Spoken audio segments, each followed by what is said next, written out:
Olá, seja bem-vindo ao canal Astral Z e no nosso terceiro episódio da série Tarô TV, em que eu mostro um pouco do universo do tarô associado ao universo da televisão, nós vamos falar sobre uma figura da corte, um arcano menor, que é muito, talvez o mais explorado pelas telenovelas e que talvez sem elas as novelas não tivessem a mesma graça, o mesmo encanto que tem.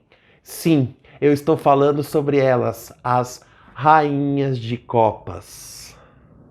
Elas são bondosas, românticas, carinhosas, sonhadoras, boas amigas, altruístas e nobres. Sim, elas são os amores.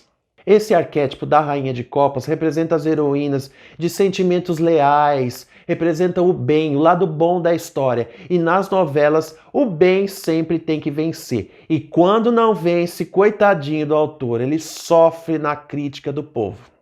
A Rainha de Copas quase sempre passa na vida dela por uma situação difícil, uma situação que faz com que ela evolua, com que ela cresça como pessoa. Essa experiência difícil acaba sendo uma fonte de amadurecimento, de crescimento para ela. Então a Rainha de Copas, ela cresce pela dor e pelo amor, mas principalmente pelo amor. Então, mesmo ela sendo às vezes uma mulher mais jovem, a Rainha de Copas, por conta de toda essa experiência difícil, de dor que ela passou, acaba se tornando uma pessoa evoluída, uma pessoa com mais sabedoria, com mais conhecimento da vida. Então isso acaba a tornando uma rainha também. O arcano menor da Rainha de Copas é regido pelo elemento água, que é o responsável pelos sentimentos, pelas emoções. Então, todas as ações, todas as atitudes da Rainha de Copas são movidas pelos sentimentos, pelas emoções. Ou seja, ela é muito emocional, muito emotiva e também menos racional. Ela é mais sentimento mesmo.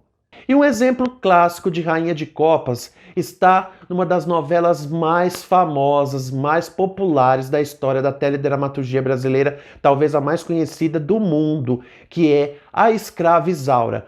Tanto na versão da Globo dos anos 70 com a Lucélia Santos, mas também na versão da Record TV na década de 2000 com a Bianca Rinaldi. A Escrava Isaura é a própria personificação da Rainha de Copas, porque ela passou maus bocados durante aquela novela. Ela foi perseguida, torturada pelo Leôncio, que tinha aquela espécie de amor doentio por ela, mas ela não sucumbiu a esse amor do Leôncio de jeito nenhum. Isso poderia até facilitar muito a vida dela, mas ela preferiu ser fiel ao amor verdadeiro que ela sentia pelo Álvaro. A Isaura tinha um ideal amoroso, uma lealdade, uma fidelidade a um sentimento e ela jamais passou pela cabeça desistir desse sentimento. E mesmo que isso também lhe causasse tanto sofrimento, porque por amor, uma Rainha de Copas é capaz de tudo, até de sofrer.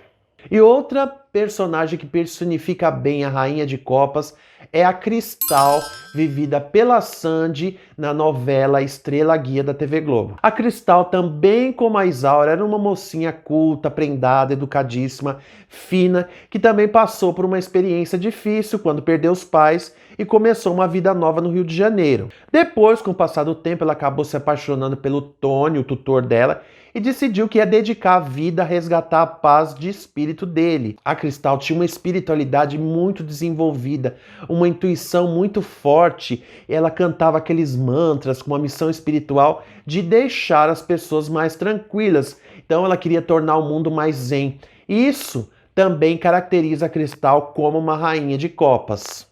Inclusive, falando em Sandy, a cantora, quando ela fazia dupla com o Irmão Júnior, ela representava muito bem na música o arquétipo da Rainha de Copas, porque ela cantava muitas músicas sentimentais, músicas românticas, falando de amores impossíveis, né? Mas isso eu vou deixar para um outro vídeo, porque hoje nós estamos falando de novelas, não de rainhas na música popular brasileira.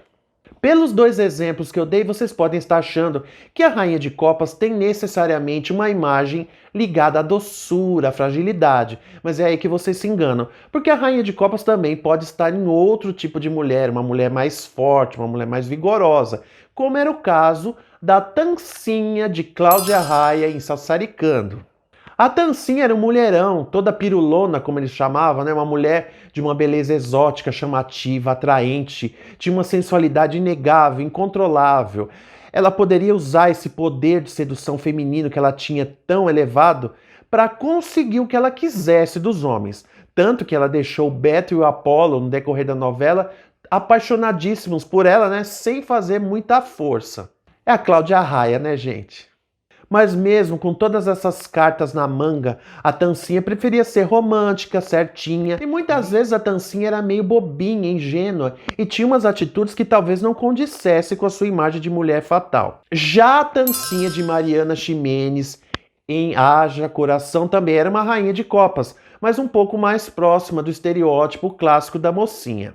Aliás, por falar em Mariana Ximenes, ela viveu grandes rainhas de copas nas telenovelas brasileiras, como por exemplo a Celide Andando nas Nuvens, a Juliana de Guerra dos Sexos e, claro, a Ana Francisca de Chocolate com Pimenta. Outra característica marcante das rainhas de copas é o idealismo. Então, por amor e por defender uma causa, elas são capazes de quebrar regras, tabus, preconceitos e ter ideias até bem polêmicas. Como são os casos de 3 personagens icônicos da Glória Pérez: a Dara de Explode Coração, a Maia de Caminho das Índias e ela, a Jade de O Clone.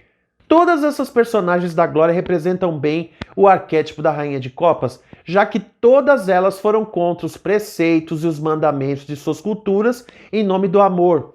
A Dara, por exemplo, foi contra os hábitos da cultura cigana a que ela pertencia.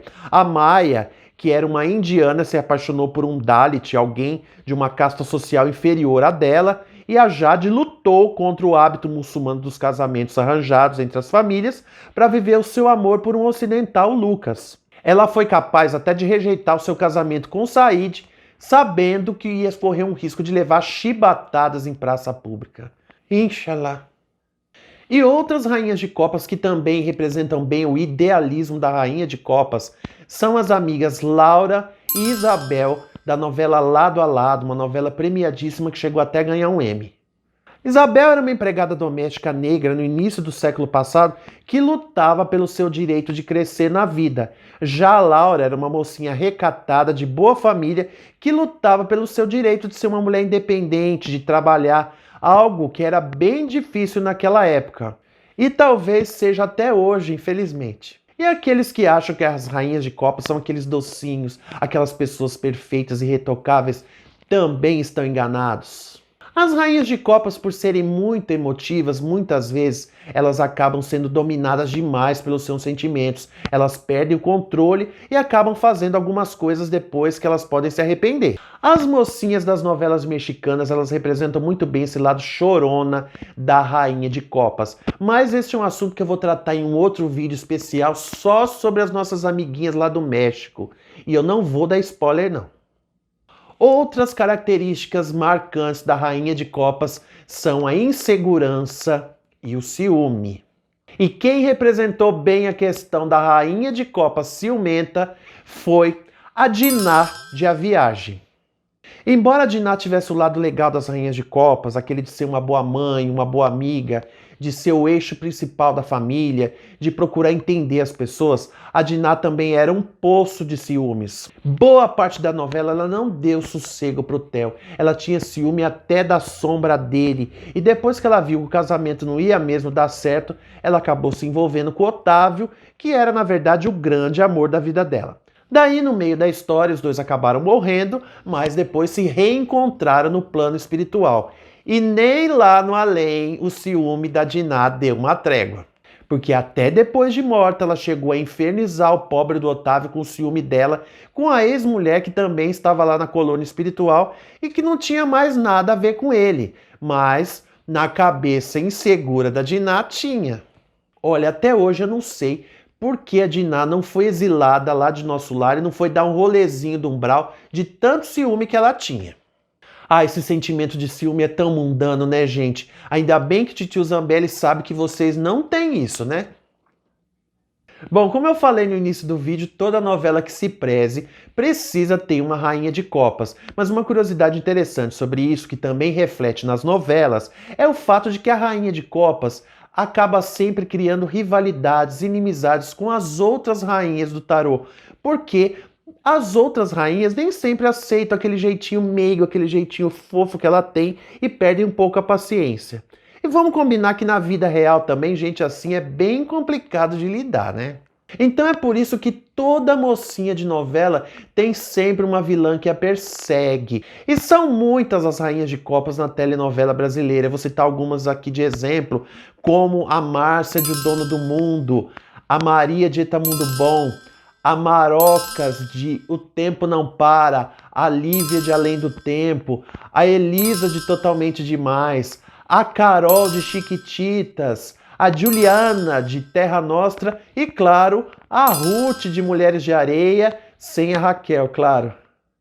Se eu ficar contando todas aqui, eu vou ficar contando a história da teledramaturgia brasileira, porque, como eu falei, novela sem mocinha, novela sem rainha de copas não é novela. E agora eu vou deixar você que está vendo o vídeo, deixar aí nos comentários outras rainhas de copas que você acha que eu deveria ter citado ou que eu esqueci de falar. Coloque aí nos comentários que eu estou aguardando a sua participação.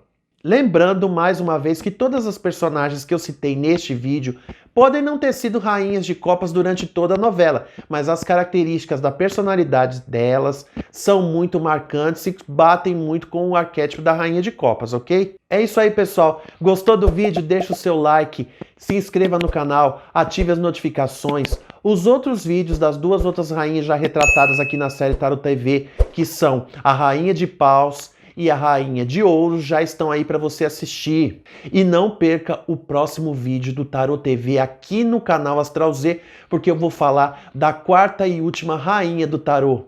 Ela que é a mais temida, a mais perigosa e também a mais amada por muitos, a Rainha de Espadas. Eu espero você no próximo vídeo. Beijão!